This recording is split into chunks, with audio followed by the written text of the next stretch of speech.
Blackstone presents Toxic Effects by Joel Shulkin, MD.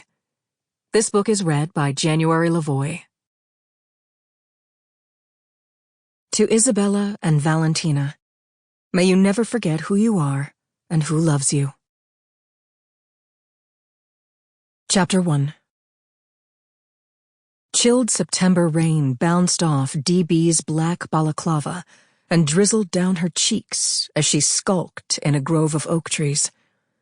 From her vantage point in the darkness, she could see Meridian Hill Park's illuminated statue of St. Joan astride her horse, sword raised overhead. DB's shoulders stiffened, chin lifted. She and Joan were kindred spirits, both trained as warriors. Neither could rest until they finished what had to be done. And both were plagued by visions that drove them mad. She forced away those thoughts and donned leather gloves, focusing on the matter at hand. She had a job to do. Before long, a big man stumbled past the statue wearing a gray hoodie, torn jeans, and white high-top sneakers. A ratty backpack slung over his shoulder. He twice glanced behind him with the jerky movement of a fearful man, granting her a brief look at his face. She recognized him from the photo her handler had sent as Mateo Gonzalez. Several days' growth of stubble clung to his cheeks and chin. His eyes darted everywhere, as if death itself were hot on his tail. It wasn't far from the truth.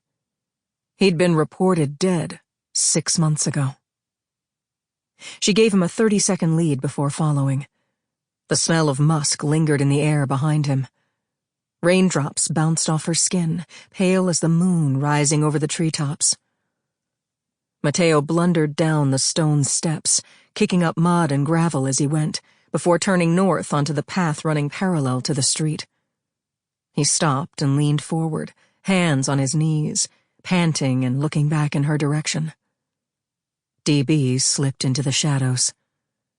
His gaze narrowed. She didn't move. Mateo let out a few more ragged breaths, then he straightened and started jogging down the path, his white sneakers flashing in the moonlight. Creeping down the stairs, she followed. His footfalls echoed on the wet pavement. Thud, thud, thud. DB stayed on the grass, careful not to snap a stray twig or trip on a branch. His head jerked to the right.